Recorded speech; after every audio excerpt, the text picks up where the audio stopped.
Alright, welcome back to Missing Persons TV. I'm Brian Ladd with my co-host Deborah. Today is Thursday, May 28th, 2009, 9:47 p.m. Tonight we're going to be discussing three cases from early 2009. They are case number 645, Jerri Luttrell, case number 646, Alexander Sanchez, case number 647, Bryn Knoll. And then we're going to be discussing the case I did last night, which is case number 757, Saniya Purcell, and then we have an update on case 756, Julia Rakoczy. But before we get started, Deborah, how you doing?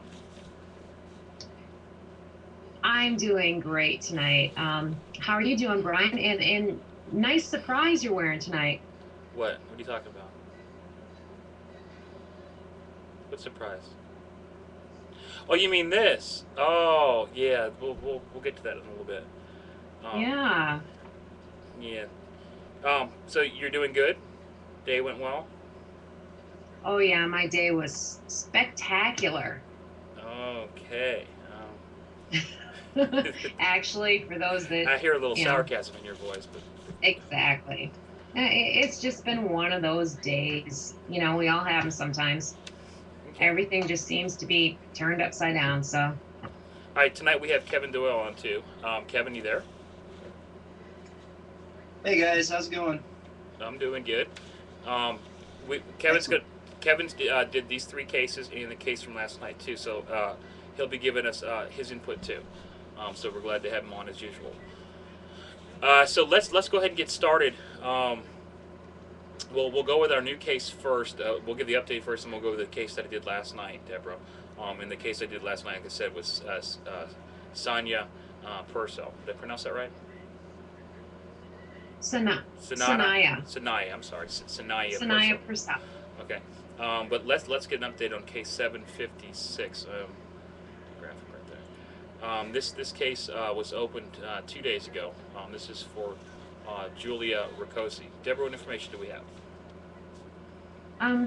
Well, this was for Julia Rakoczy and her mom, Bonnie Sweeten.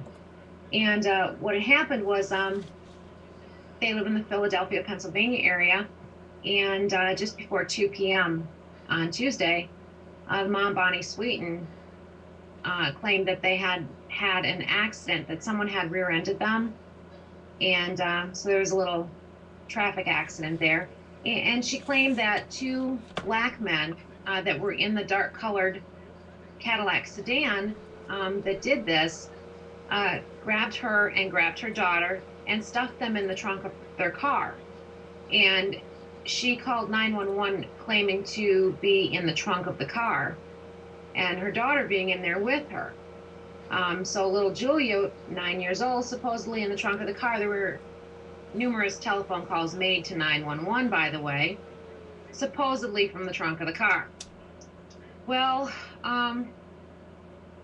they ended up checking it out, and they found some surveillance tape for them boarding a flight bound for Tampa, was what the news report said on Tuesday.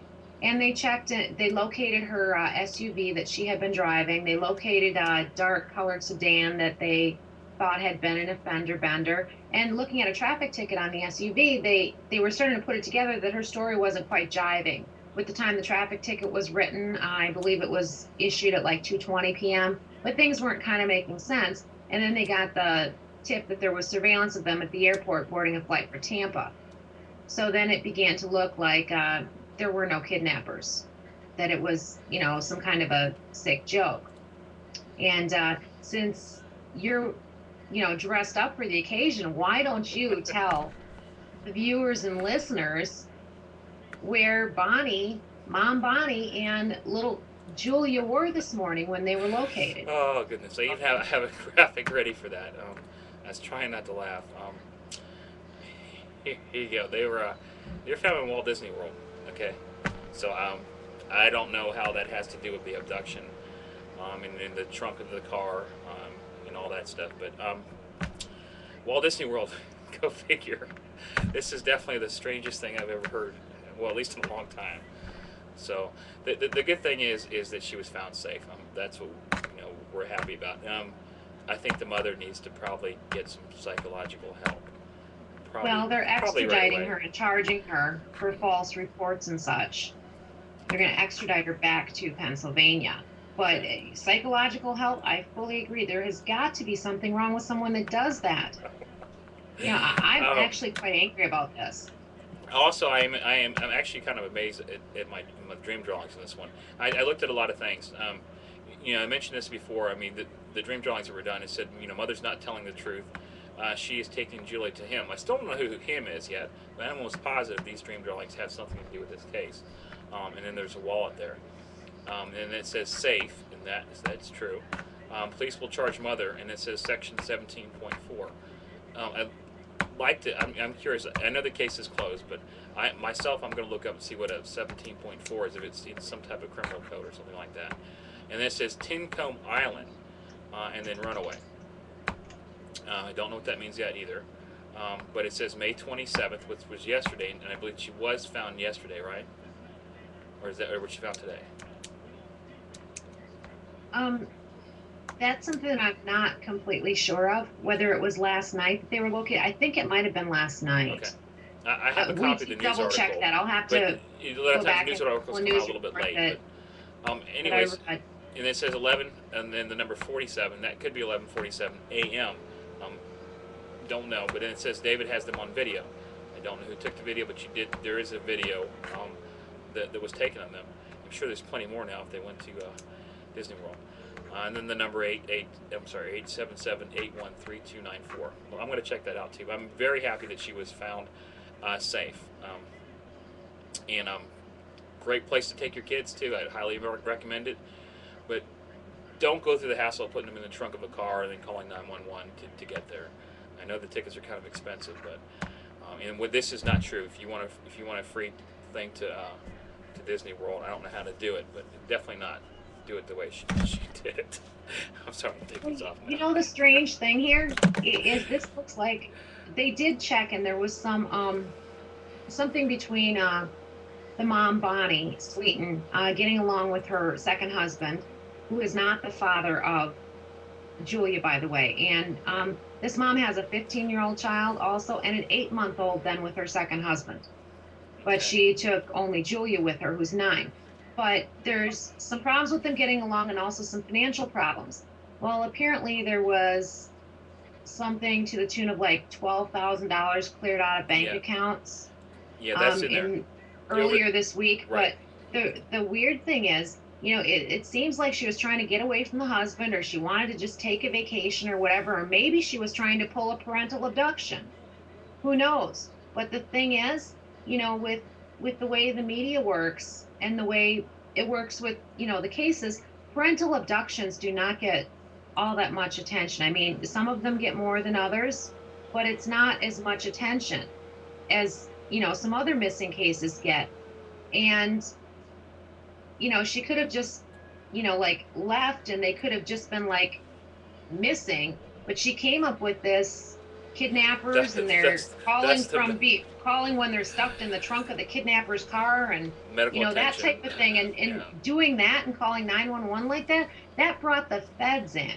So that gave her all kinds of attention that was going to get her caught, and was going to get her all kinds of publicity and tank her trip, and also waste all of this. It's not a waste when we're trying to locate a child that needed to be found, because this should not have happened, when she was taken. And this is just wrong, and whatever problems exist that would make a mom do this, I mean, hopefully she gets some help. But this is something that should never have happened. This is time that could have been spent on other missing cases. This is media attention that we want so badly to be on missing persons cases that was used up on a prank, a joke, a hoax, a game, whatever you want to call it, that could have been used valuably, on other missing cases. I mean, that media time is precious, and this made all the national news. So it really was kind of a ridiculous plan. You see what I mean? Yeah. In a really serious note, the amount of media coverage that was put on this case, I guess in the past 3 or 4 days, is tenfold the amount of media attention that Aji Desir has gotten so far. He's Oh, been I missing. think it's He's been more than missing that, since. actually. He's been missing since January 10th. So Yeah, if see, you think that's about what him, angers me. That's what angers me. As much as we work so hard, and we push, and we ask people to help by emailing the media, and we try to think of ways to get them to cover Aji and others that aren't getting attention. And sadly, most missing children and most of the missing adults do not get attention. If they do, it's very little. There's only just a small amount that really get attention. You know what I mean? yeah. So this is just like, it's terrible. I think it's awful. That's what makes me so angry. I mean, I am so glad that Julia's safe. And yes, we needed the attention to get her found, because someone, I'm sorry, but someone is not firing on all cylinders in her head to pull something like this. She's not. And I hope that, things work out and she gets the help she needs. And I'm glad that Julia's located. But this just, it just wasn't cool. No, it's not. I'm going to go one This more time wasn't with cool. the graphic. It's funny in a way, but I mean, it's seriously, she does need some mental help. And it was, but the thing is though, this was put out, and the media put this out. I really wish they'd spend the same amount of, like you said, attention to other cases. They just don't get that because they don't Yeah, have well, the because drama. many missing as there are, though, Mhm. there's no way that they possibly could. I mean, if you look at how many are missing and how many get attention, hardly any get attention. Most don't. Most kids and most adults don't get it.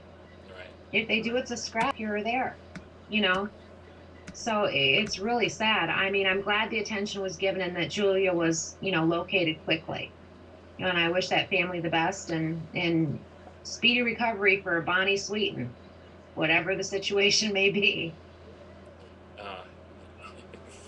so, did she get to go? What more Did they can I go? say? I mean, I could really rant if Did they get to go on any rides or anything?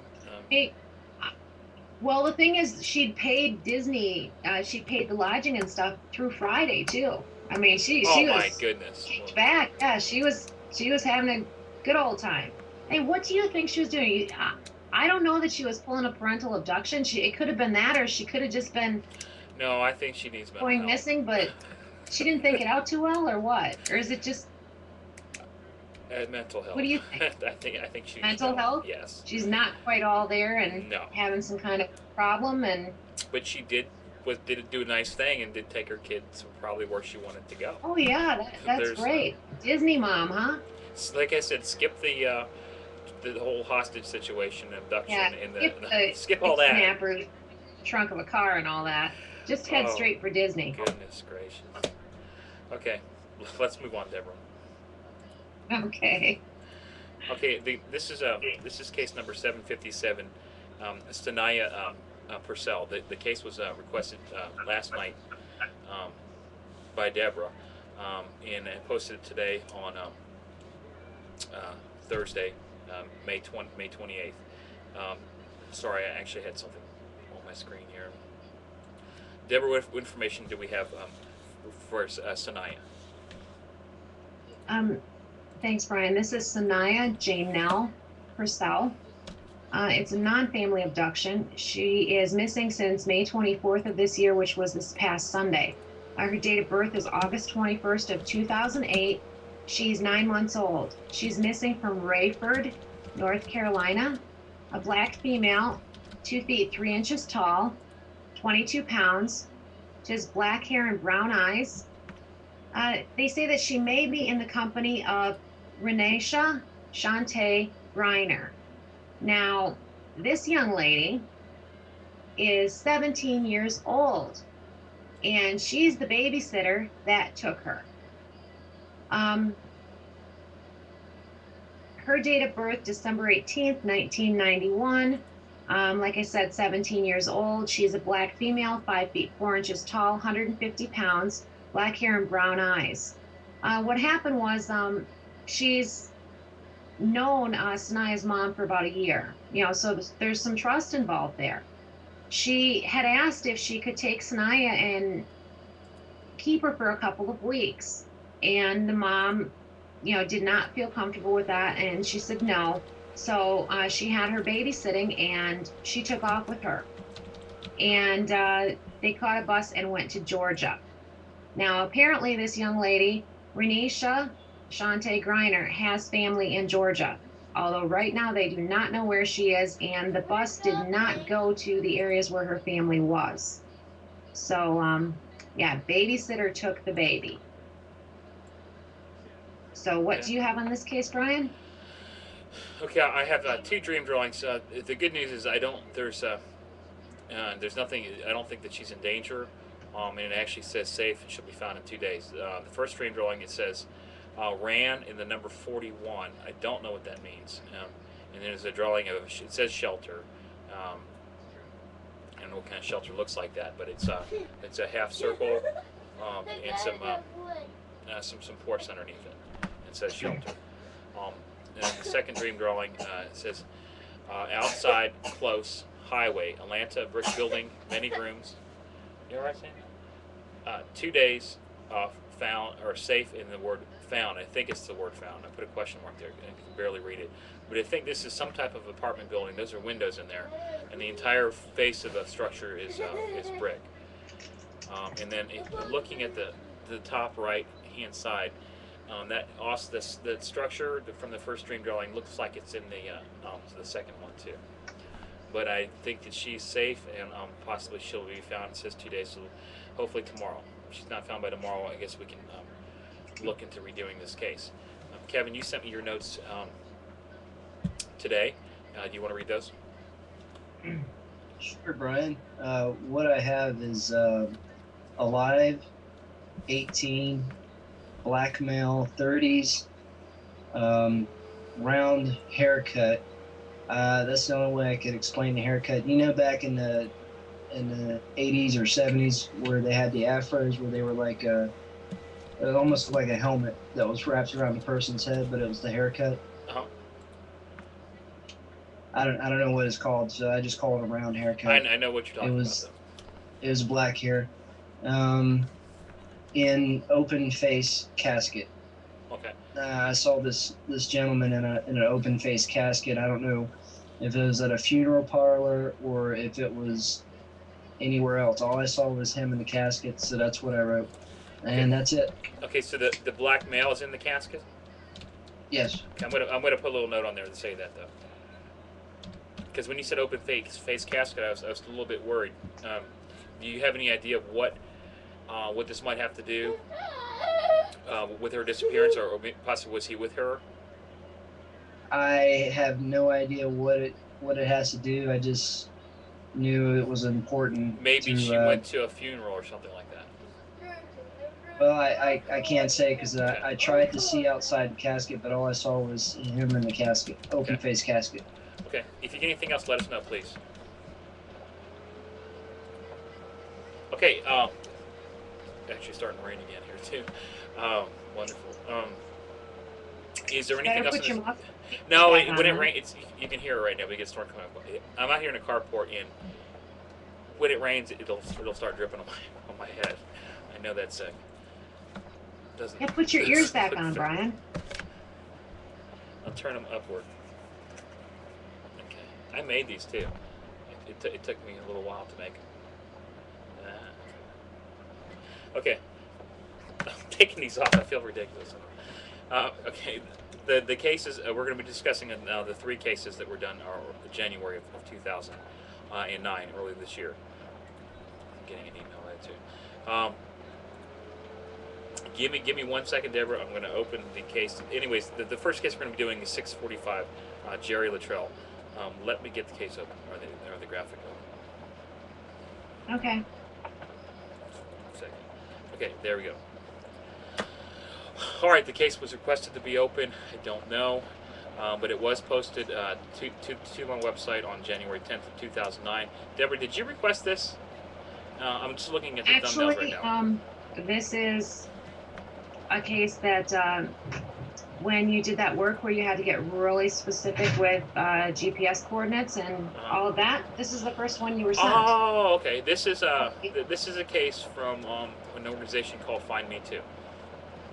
Right. And they require that, which is good. They require like it's a police blotter report. So I guess a lot of these cases coming up might actually be with them too. And I make my cases public, so if they don't like it, oh well. Anyways, Deborah, what information do we have for Jerri? It's actually Jerri Clay, right? Luttrell? Right, Jerri Clay Luttrell. Okay. She has been missing since May 12th of 2007. She was last in Dallas, Georgia, at the Paulding Plaza Days Inn in the area of where that's located. She did have blonde hair the last time that she was seen versus the dark hair that she has in the photo. Her date of birth is October 23rd of 1953. She was born in Austell, Georgia, which is located in Cobb County. Anyone with information regarding Jerri Clay Luttrell should contact Sergeant W.E. Gorman or Detective A.D. Hurd of the Dallas, Georgia Police Department at 770-443-8327 or 8328. And that's all that I have for Jerri Clay Luttrell. Actually, if you were to Google her name, you don't find anything except for your website, Brian. Right. Well, sadly, in a lot of missing adult cases, there's nothing up there at all. Nothing. So that's actually pretty sad in a way. But the dream drawings, I have 1, 2, 3 dream drawings, and then some research was done for this case. It says Dallas All Night Diner, left with Stephen Woodson, apartment complex at Lakeview. And then there's a drawing of something there. I don't know what it is. It might be the apartment complex. Next one says 7:49 p.m. Traffic stop will force confession. Susan Maria is alias, and that might be the name that she's using right now. And then Foxtrot X-Ray Sierra Tango Charlie. I don't know what that means. It could be. No, I'm not even gonna guess on that one. The next one says Romeo X-Ray Sierra Tango Charlie rides bike black leather. That might be some type of gang or bike gang or something like that. And that might be the letters or something to do with that. Acronyms, I think that's the word I'm looking for. The notes say no feeling of death. I think it's possible that Jerri lives in an apartment complex in Dallas, Texas. I could not find such a place in Dallas, Georgia, so it's possible that Dallas may be in Dallas, Texas. Doing an apartment search for Dallas, Texas, and for Lakeview, I found this. So that's the location right there. Jerri may be going by the name of Susan Marie and might work at an all-night diner such as IHOP. I think she has a boyfriend that rides a motorcycle and might be with her. I'm expecting that she might be found when a police officer pulls her over for a routine traffic stop, discovers that she is not Susan. The link to the location is below. There's 2 maps there, and that's all I got. Kevin, I know earlier today you meditated on this and you got some information. I don't have it in front of me, but I do have your email. So you want to go ahead and say that now? Sure. What I have is for Jerri is alive, abducted, maybe found soon, and then Minnesota, and that's it. Okay. We have 2 things in common, and that's good. I'm happy about the alive thing. Minnesota, if you can get anything more specific on that, let me know, and we'll get it up there. Okay? Cool. All right. Deborah, anything else? No, I don't have anything else for that case, Brian. Okay, let's move on to case number 646. This is for Alexander Sanchez. The case was opened January 11, 2009. Deborah, do we have a website for Alexander? I don't see no. I'm not. No, actually, there is no website for Alexander.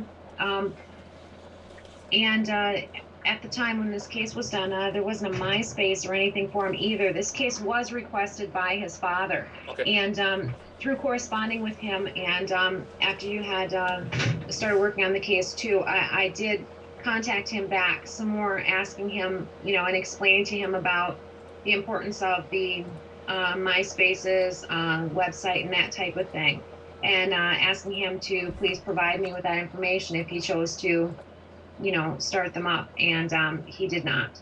Okay. Yeah, I see that there's nothing really after this. Okay, do you want to give us the information on the case? Sure, I can do that. Yeah.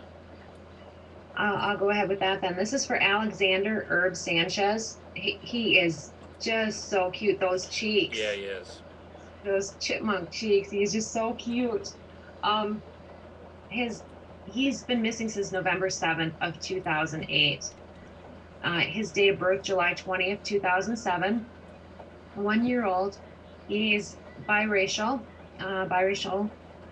child. He is actually Hispanic and white. Okay. I was actually He going to has ask you that. brown eyes, auburn hair, Uh-huh. 2 feet 6 inches tall, 24 pounds. He's missing from Ellenton, Florida. He was abducted by his non-custodial mother. Her name is Michaela Sanchez Vasquez, and her date of birth is January 1st of 1983. Hispanic female, black hair, brown eyes, 5 feet 3 inches tall, 135 pounds. There is a felony warrant issued for kidnapping for Michaela. They issued that on November 14th, a week after he went missing. Alexander has a birthmark on his lower back, and Michaela, the mom, the abductor, has a mole on her back. Anyone with information, please contact National Center for Missing and Exploited Children at 1-800-THE-LOST or the Manatee County Sheriff's Office in Florida at 941-747-3011. And what do you have on this case, Brian? Thanks, Deborah.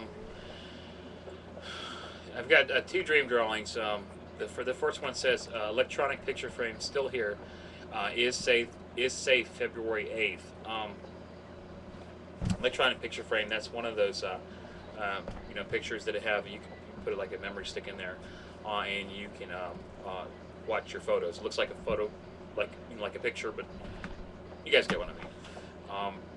It says is safe, it's still here February 8th. Next one says Tampa, Florida home parks in Walmart parking lot on video. This looks like a camper trailer, and what I'm getting from this is that it's possible that that there's a lot of vehicles that park at Walmart, so they don't have to pay fees to go park somewhere else. It's possible that maybe that's what's going on here, and it says something about on video, so there could be some video records or something like that, maybe in the Tampa area that they could pull up and just possibly see if this can help at all. And the notes say suggest viewing any videotapes, Walmart stores in the Tampa area, and I do think Alexander is safe. So the good news is I think he's safe. Kevin, I haven't heard your stuff yet, so what do you have? Okay, what I have for Alexander is alive, abduction, yellow cab, industrial street, and then state to state, and that's it. Okay, I'm very relieved to hear you say that too. So that's good on this case. Deborah, we need to redo this one. So when we get a chance, let's redo this case. Okay, a redo for Alexander. Yep. Okay, and that's all I have for him. Yeah, he's a very cute kid there. Those cheeks, they're just too cute. Yeah. Okay, let's move on to our final case of the night. This is case number 647, Bryn Knoll. Actually, it's Bryn M. Knoll. The case was opened January 12th, 2009. Deborah, what information do we have for Bryn? Bryn's case was actually requested in your missing persons forum by someone that goes by the name of Sunlit Angel. She is a friend of Bryn's mom, and she requested the case because there had been an arrest made, and since the trial was going to be starting shortly, actually within a matter of days when she made the request, they want to try to locate Bryn's remains.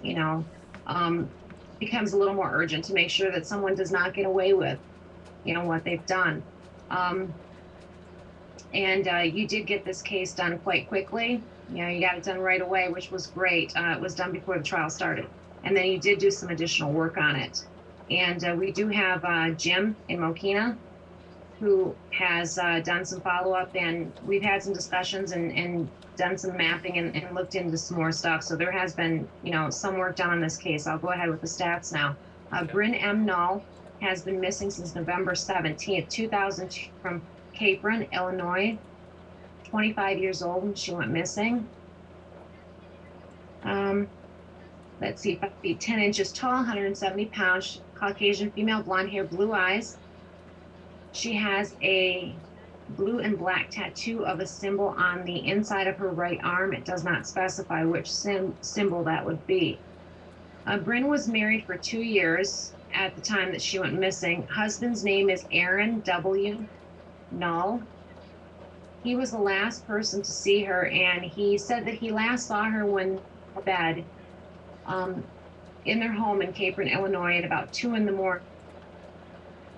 He said that when he woke up later in the morning, Bryn was gone, and she was never heard from again after that. The same week that she went missing, Bryn had taken a short leave of absence from her job at Lovis Park. She worked in Lovis Park, Illinois at a telemarketing firm. And she took the short leave of absence because she was going to have dental work done. And Bryn's mom, her name is Linda Olson, she worked with Bryn at that same firm. And after Bryn ended up not coming back to work, after they figured she would be done with having her dental work done and recovering from it, when she didn't go back to work, then her mom, Linda, asked her husband, Aaron, what was going on. They expected that she'd be back to work on the 21st of November, which is 4 days after she went missing. And then Aaron told Bryn's mom that he thought Bryn was with her. So he had inconsistencies in his story from the beginning. She did get reported missing that same day then, so she was reported missing on the 21st. Bryn had actually left her home previously multiple times, and she may have been involved with drugs, but it is not like her to be out of touch with her mom. And Linda, Bryn's mom, Linda, she says that Aaron usually went out looking for her if he didn't know where she was. Surprise, surprise, no surprise actually, that they had a troubled marriage. Bryn had gotten a protection order against her husband in September of 2001, and it was dismissed 3 months later. She got a second one in January of 2002, and Aaron, her husband, was charged with domestic battery, and he pled guilty to that. 4 days after the criminal charges were filed against him, Bryn filed for divorce. Her husband, Aaron, convinced her to reconcile, but and then they ended up having the divorce petition and the protection order dismissed later that month. They say that Bryn often left her home after they had an argument, but she never stayed away too long. They did locate Bryn's blood inside of their home after she went missing. In March of 2008, her husband, Aaron Null, was arrested and charged with first-degree murder in her case. Prosecutors believe that he beat her to death, and they were not able to locate Bryn's body. I'm not exactly sure. I was not able to find out what had happened with the trial, and if it is, I'm sure it's done by now, and I don't have an update for that. They say that if he were to be convicted on the first-degree murder there in Illinois for his death, he would face up to 100 years in prison. And would you like to share what you have on this case, Brian? Yeah, hopefully he'll talk. But she's still missing, correct? Yes. Okay.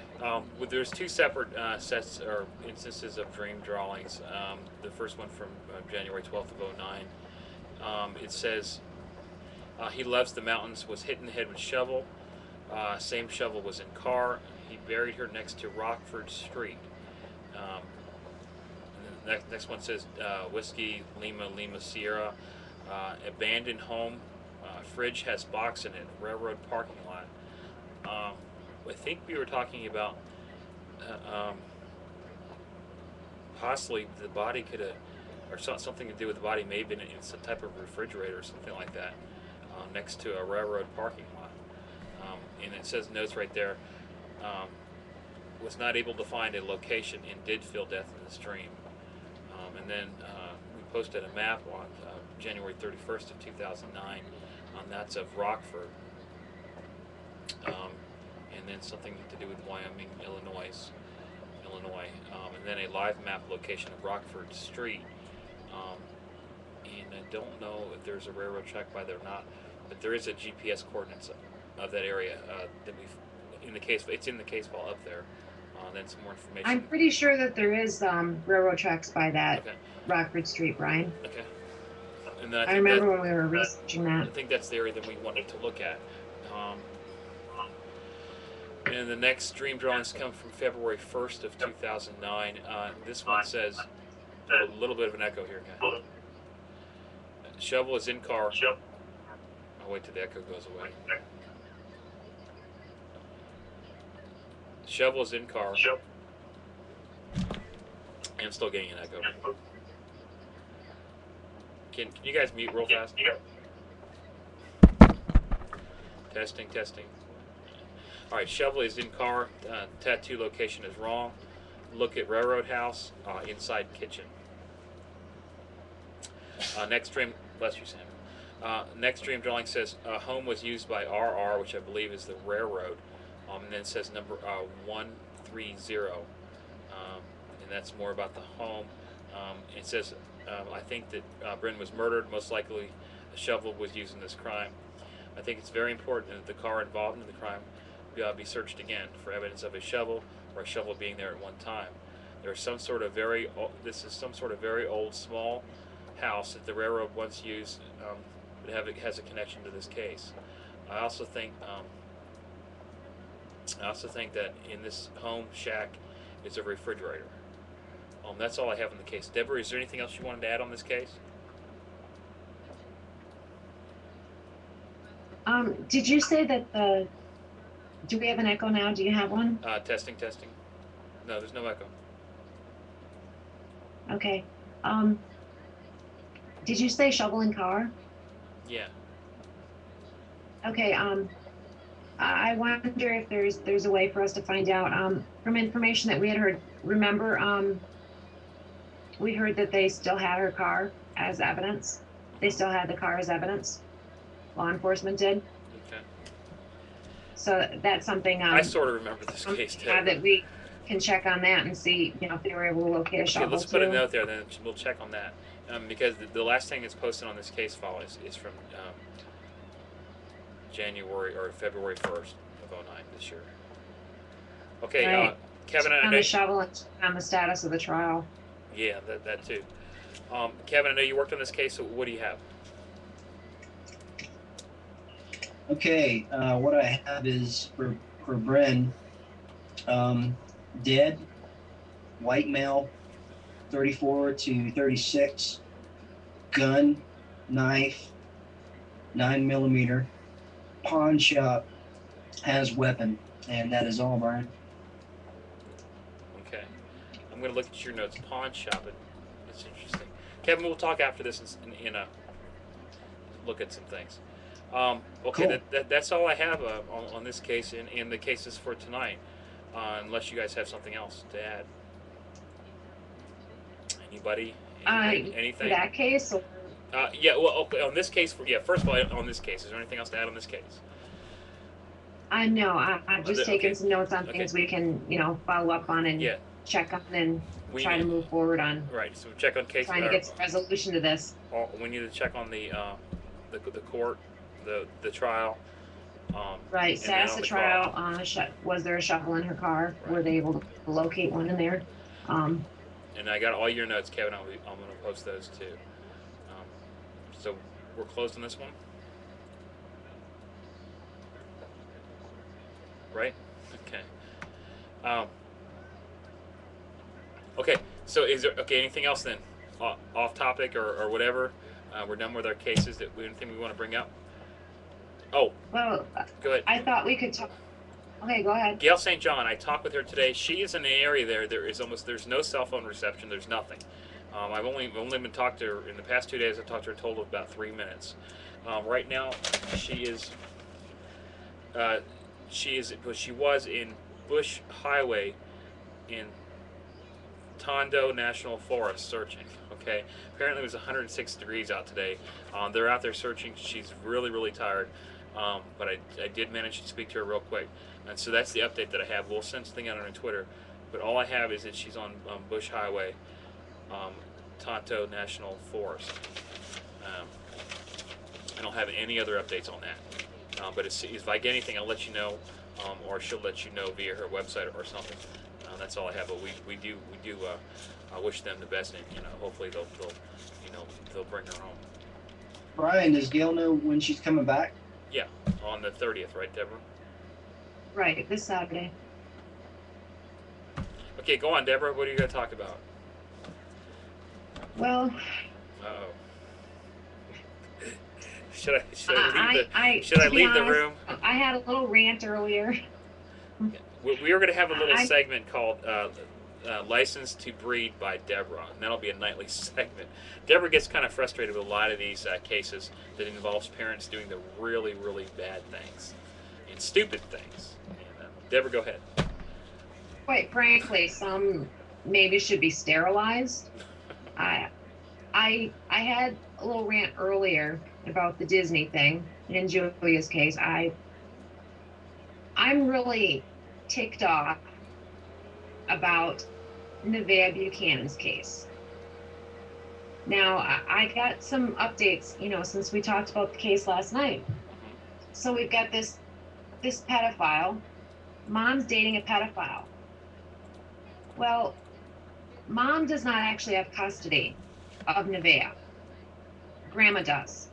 But Grandma, Mom, and Nevaeh live together in the apartment. The reason that Mom lost custody was because she went to prison. It's been referred to as home invasion charges, and it's been referred to as breaking and entering. So she had gotten herself in trouble, and she lost custody of Nevaeh. Anyway, then, after she goes through that, she thinks it's a wise idea, a bright idea to date or be involved with, even to be a friend with who is a registered sex offender, has convictions that have to do with children. He's breaking the law because he is not supposed to have a romantic relationship with someone that has an association with a child. He's not supposed to have any clothing or toys or games or anything that are child related, and all kinds of rules, and he's breaking them. Well, we talked last night about a knife found in his tackle box with blood on it. Well, there's more things that they found, and it bothers me because it's just awful. They found in his hotel room, he lives in the Motel 7 in Monroe, Michigan. They found bloody shorts, like child shorts. They found a bloody towel. They found blood on the wall. And then they also took hairs that they found on the toilet seat and in the bathroom. They also found photos of a girl there in the pedophile's hotel room that were similar to Nevaeh. This guy is bad news. Apparently, he's been referred to as Daddy George. His name is George Kennedy. Well, the kids that Nevaeh was playing with when she went missing referred to him as Daddy George. Apparently, during interviews, these children have talked about how he took her into the woods. Wonderful. And about her being stabbed. This whole thing is just disturbing. If Mom had the sense that God gave her, this would not have happened. I mean, I can't say that for sure, but it certainly had a chance of being prevented because she's involved with a pedophile. I mean, who does that when they have a 5-year-old child? It's disgusting. This guy needs to wow. I mean, he goes ahead and he gets himself in trouble, and he does hardly any time out of his sentence.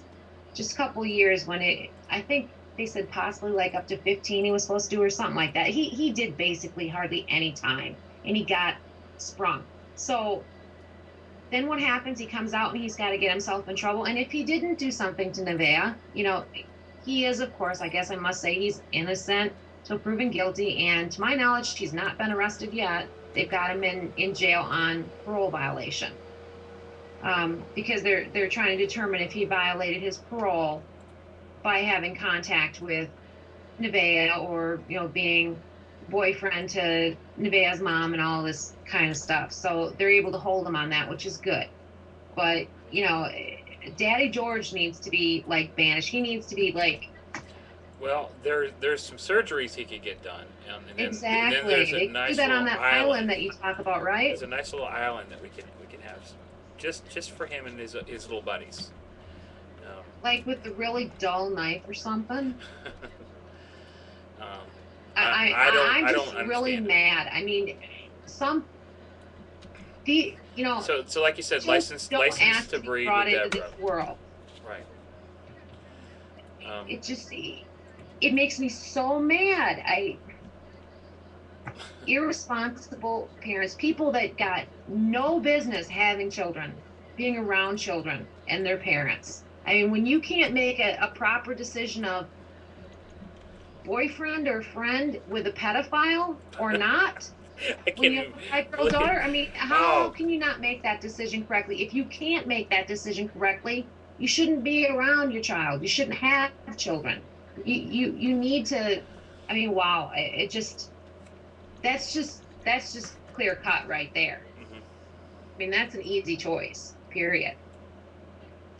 I don't understand it, Deborah. Mental illness again. I guess. I mean, what else can it be? I mean, I don't know if it's mental illness or if you're going to attribute that to stupidity and drugs and stupid choices in life or whatever. But I would think mental illness. I don't know.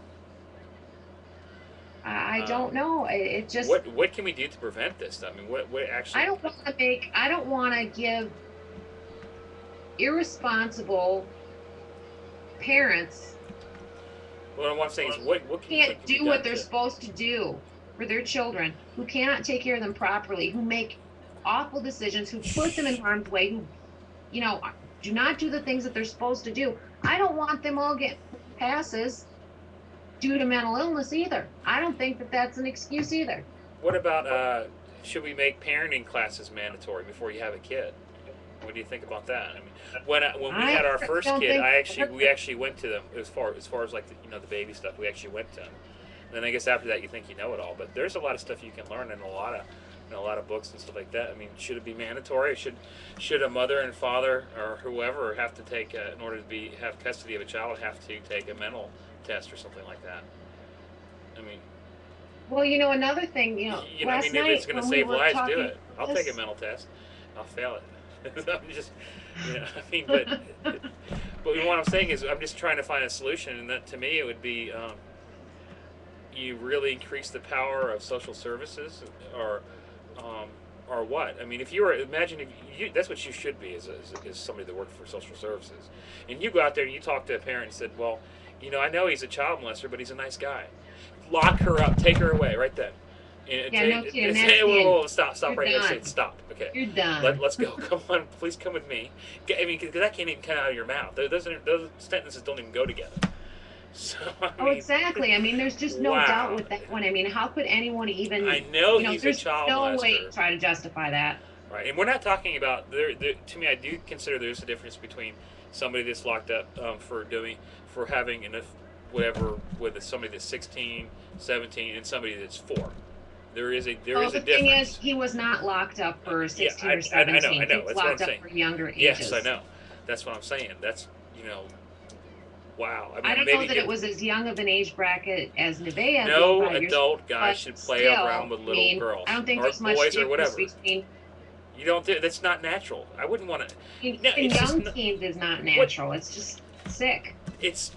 Well, that's true too. But I mean, it just doesn't make it. No. Do something. I don't know whatever they have to do it. Yeah, maybe social services, or maybe there should be a test before you have kids. In your segment called "License to Breed with Deborah," maybe you could talk about that. Well, another thing too is this delay in reporting Nevaeh missing. I don't know if you remember when I brought that up last night, because she goes Sort of. missing at 6 something and she's reported missing at 8 something. Why is there a delay? Why doesn't mommy call? You know? Oh. Apparently what happened is that she called someone, and it was not the police to tell them that her child was missing. It was not to 911. It was to Daddy George. Oh yeah. Well, he's pedophile. He's the Yeah, man. she called the pedophile. And when she got called out on that, what she told them was that she called him because she thought he could help, because he might see her standing on the side of the road or something. Plus, he was out looking for her. Now, that's like putting let's Michael. keep in mind that she flunked her poly. Okay, she flunked part of her poly, and so did he. So her kid's missing, and the kids come to the door and tell her that they can't find Nevaeh, and they tell her that Daddy George, this is what people figure happened, is that the kids spilled the testimony that they gave. They spilled that to the mom at 6 something. So then she gets on the phone with him. Instead of calling 911, she calls him up after she's told that, he took her into the woods and he had a knife and stuff. I mean, come on. You say, delays in reporting things. Well, look at Casey Anthony. And, 31 days. Well, and she didn't even report it. Well, no, her mom did. Grandma did. Cindy did. I don't know, Deborah. I think that this a lot of people are probably interested in something like this, and we really should have a segment or something like that, called "License to Breed" or something. I mean, do you think it's a violation of your civil rights to have to actually pass a psych test, some type of mental test, before you can have a child? I know most people would say yes, it is, but would it save any lives? I don't know. I mean, I guess there's no laws set up for like. I don't know, Deborah. I really don't know how to. I don't know what the answer is, but I am sick and I tired do know that if of these harebrained. Well, here's one thing. If you stupid, irresponsible, deadbeat parents that need to be abuse. smacked upside the head or worse. Everything like this leads up to something. It's not the first time. If you see somebody that doesn't belong, or you think that somebody's being abused, report it right away. You can always do that anonymously. Can't pronounce it. You can always do that without anybody finding out your name. Don't be shy about doing that. If you're wrong, you're wrong. You won't get in trouble. Report it. It's easy as that. Well, and if nothing was wrong, and there was, if you were wrong and nothing was happening, here's one thing. You see it. You're at a playground. And you see a guy out there playing with a bunch of kids, but none of those kids belong to him. Something's wrong with that. To me, it is. Something's wrong with that. That's not what you would do. Call social services and buy the dude a plane ticket to the island. Yeah. So I think a lot of people are hesitant to report things that they see are wrong. If you see something, report it, because that you could be stopping a murder. If years down the road, a month down the road, tomorrow. So I mean, but I don't know what else to do other than I don't know. I really don't know. I'm not qualified to really do anything. But well, then if your kid's missing, aren't you like completely worried about your kid?